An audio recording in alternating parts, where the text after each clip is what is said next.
ठाकुर जी किशोरी जी से बोले, हे श्यामाजू आपको आज मैं श्रृंगार करूं? तो किशोरी जी बोली, या से बड़े सुख का है सके हमारे का, आप करो श्रृंगार। अच्छा नेक मुकु समय दो, स्वयं गए हैं वन में जाकर के पुष्प तोड़ करके ला रहे हैं, स्वयं जा रहे हैं कुमकुम तैयार कर रहे हैं, स्वयं जा रहे हैं चंदन घिस के ला रहे हैं, स्वयं जा रहे हैं पोशाक निर्माण करके लाए। किशोरी जी को श्रृंगार कर रहे हैं ठाकुर जी अपने हाथन से। श्री प्रिया जी के केश गूंथ रहे हैं और केश गूंथ करके वहां में सुंदर सुंदर पुष्प पधरा रहे हैं, मुखमंडल पर पत्रावली को श्रृंगार कर रहे हैं और सुंदर सुंदर चित्रण की पत्रावली बना करके श्री प्रिया जी को रिझा रहे हैं। बार बार प्रिया जी करिए नेक मुंह को दिखाओ, तो बोले नेक डट जाओ, पहले को दिखाओ तो मैं कैसे श्रृंगार धराए हो।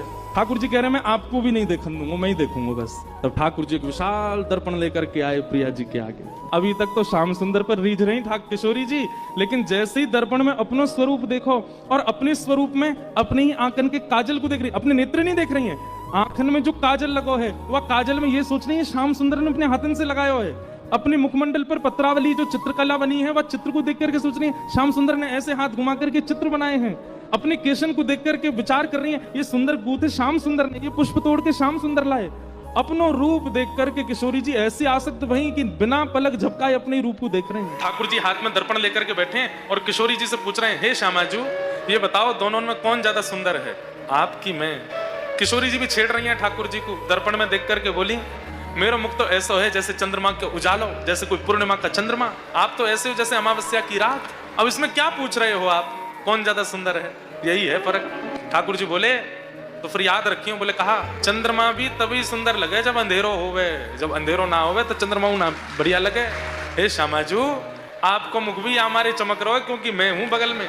यदि हम श्याम लला की जगह गौर लला होते ना तो आपको कोई ना देख रहा हो, तो सबरे मुझे देख रहे होते। अब किशोरी जी मना रही हैं, हे श्याम सुंदर आपके नेत्रों में तो कैसा मोटा मोटा काजल लगा है, लेकिन हमारे नेत्रों में देखो आपको काजल दिखाई दे रहा है। ठाकुर जी बोले नहीं हमको तो नहीं, हमको आपके नेत्रों में काजल नहीं है। बोले क्यों, मैं काजल क्यों नहीं लगाती? किशोरी जी कभी कभी काजल लगा मैं, रोज नहीं लगा मैं। क्यों, हमारे नेत्रों में तो आप विराज रहे हो, काजल की क्या आवश्यकता है? ठाकुर जी पहले तो खुश है गए, अरे आपके नेत्रन में मैं बैठूं। थोड़ी देर बाद ठाकुर जी बोले, अरे या मैं भी मुंह को कालिया ही बोल दियो, या को मतलब आप कहना चाह रही हो आपको काजल लगाने की आवश्यकता नहीं क्योंकि मैं कालिया जो बैठूं आंखन में। फिर रूठ के बैठ गए। किशोरी जी बोली, अरे आप तो रूठ गए श्याम। अच्छा एक अंतिम बात सुन लो। ठाकुर जी बोले कहा, पर हे श्याम सुंदर तुम नख पे गिरिराज जी उठाते हो। ठाकुर जी ने बाम हस्त की कन्नी उंगली के नख पे उठाए गिरिराज जी, लेकिन हम आपसे ज्यादा बलवान हैं। ठाकुर जी बोले सब चीज में अपने आप को आगे बताओ, हमसे ज्यादा गोरी आप हो, हमसे ज्यादा सुंदर आप हो, आपको नेत्रों में काजल की आवश्यकता नहीं क्योंकि हम कालिया जो बैठे हैं।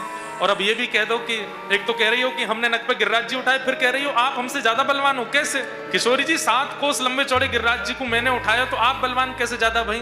बोले आपने तो गिरिराज जी उठाए पर गोवर्धन सहित गिरधारी हमने अपने चित्त में धारण को, बताओ बलवान ज्यादा कौन? हमें ठाकुर जी बड़े सरल नेक में ही मान छोड़ दें। अरे श्यामा जू, अरे मेरी प्यारी जू, अरे श्री जी आपके चित्त में मैं बैठा हूं। बोले और नहीं तो